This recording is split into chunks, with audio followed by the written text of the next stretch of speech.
Hey, Brixel! I love MMOs. I've been playing games like Guild Wars 2 and Final Fantasy XIV for most of my life. MMOs are my favorite genre, and they probably always will be.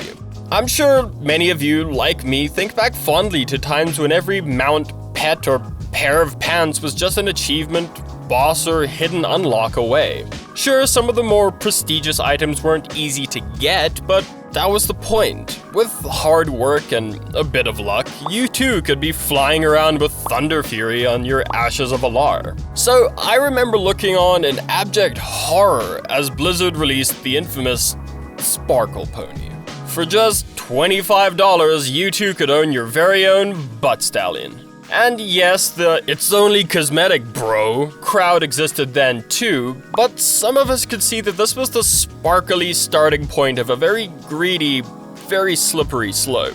And as life would have it, corporations are gonna corporation, so nowadays you'd be hard-pressed to find a single MMO without a cash shop. And if I wasn't clear in my previous videos on the topic, let me clarify. I don't like cash shops in my MMOs, and I really don't like them when they're shoved in besides an upfront box price or a monthly subscription. But that's the world we live in now, I guess, so instead of complaining about it, I thought I'd take a look at two very different cash shops, those of Guild Wars 2 and Final Fantasy XIV. So let's see which is worse, shall we?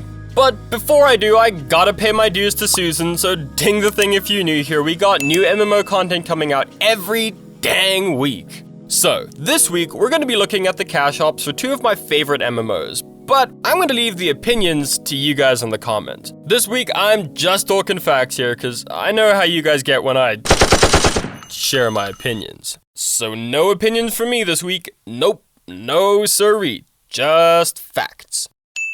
Alright, so first up, Final Fantasy XIV. Right off the bat, an interesting detail to note is that Final Fantasy's cash shop isn't actually in-game. It's on a completely separate website. And while the launcher does advertise new items and there's a link to the store on the top right, there's no actual way of inputting your credit card info while you're hanging out in Limsa Lominsa. If we peruse the top-selling items on the store, you'll find the expected Fantasias, Slutmogs, and Story Skips. The cheapest items on the store are single-use pots of dyes going for around 50 cents each, with the most expensive item, the 8-seater Lunar Whale, going for 28 euros.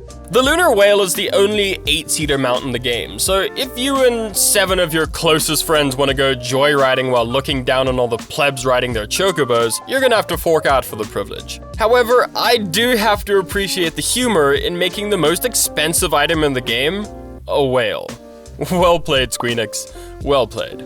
Okay, now, I did say this would be an opinion-free video, and it will be, but in my opinion, the coolest items in Final Fantasy XIV aren't in the cash shop. This is a big deal nowadays. This kick-ass armor? Content. This sword? Content. Now, this isn't to say that the gear in the cash shop isn't cool, but unlike Guild Wars 2 and other games, ESO, the coolest stuff is only available through gameplay. Now, a lot of these cash shop items are account-wide, but not all of them. And this brings me to an interesting aspect of Final Fantasy's monetization. An entry-level subscription costs you 11 euros a month. This lets you make only one character per server. But for 13 euros a month, the standard subscription lets you make 8. There is very little incentive to actually making alternative characters in Final Fantasy, so the pricier standard subscription really does seem to be there for those who should maybe be considering a regular Alcoholics Anonymous meeting.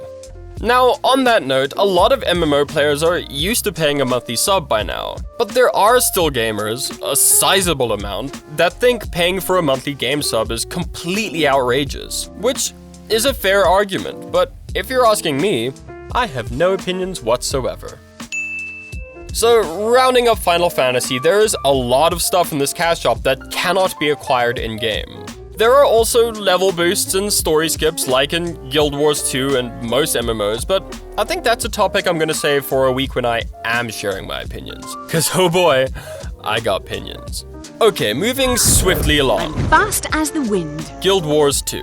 First and foremost, yes, there is no monthly subscription, and that's no small feat. But unlike Final Fantasy, ArenaNet make it much harder to ignore their cash shop. I mean, do I have to go through the cash shop to get to the auction house? And yes, I know that I can go to the auction house directly via Black Lion Trader, but does the micro menu button have to double as a cash shop railroad? Now, secondly, you'll notice, as with games like The Elder Scrolls Online and Fortnite, these items have no clear dollar or euro value. All purchases are made via gems, which go for roughly 8 cents per gem. So this bag slot expansion, for example, goes for 400 gems, which equates to around 5 euros. Video game developers and online casinos intentionally do this to obfuscate the dollar price of a purchase, which frankly, in my opinion, is incredibly I certainly have no opinion on the matter.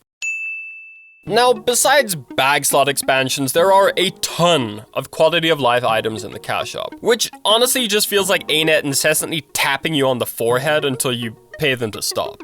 Also in the cash shop are really cool looking exclusive cosmetics, like the coolest items in the game. And of course, let's not forget loot boxes. The game does throw Black Lion chests at you occasionally during story missions, though I've personally never gotten anything worthwhile out of them. And look, that's not an opinion, that's a fact. Or did you do backflips the last time you got an instant repair canister?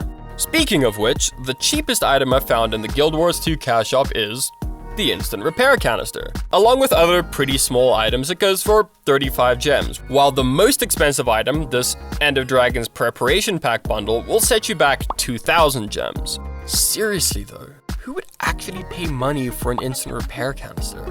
Now, a modern trend with in-game cash shops is having items on rotation to light a little fire under your ass. Because if players want a specific item, they won't know for sure if or when that item will ever be available again.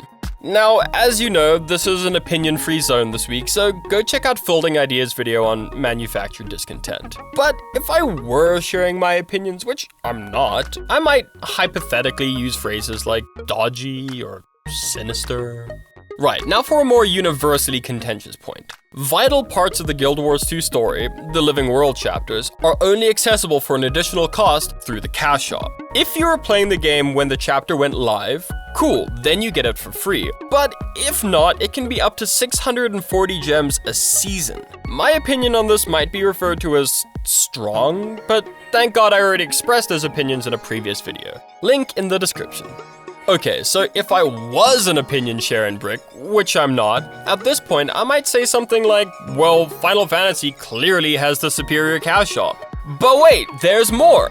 Everything in the Guild Wars 2 cash shop is earnable by playing the game. Those instant repair canisters, the mount skins, and even the Living World chapters. Guild Wars 2 lets you convert gold, the primary in-game currency, to gems. And as of writing the script, the exchange rate seems to be 1 gold for 6 gems, which makes 1 gold the equivalent of 46 cents. God, I hope my math is right. But with that being said, depending on your gold making method, it could take a really long time to grind out those Living World chapters or that sweet new mount skin. But in a game that focuses so heavily on horizontal progression, it just means grinding time will go towards looking cooler rather than getting stronger.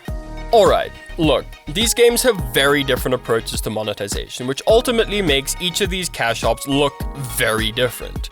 There are debatable strengths and weaknesses to both, and while I'm not sharing my opinion this week, I'd love to hear yours. Leave your thoughts down in the comments below and we can talk about it. Sub if you haven't already, we've got new MMO content coming out every week, and if you really like our content, maybe consider supporting our Patreon. A big thanks to our patrons and a special shout out to our Guardian tier patrons, Anthony Hodgson and Liam Pullis. You guys rock. But that's it for me, I've been Brixel, and remember, y'all know this isn't my opinion, right?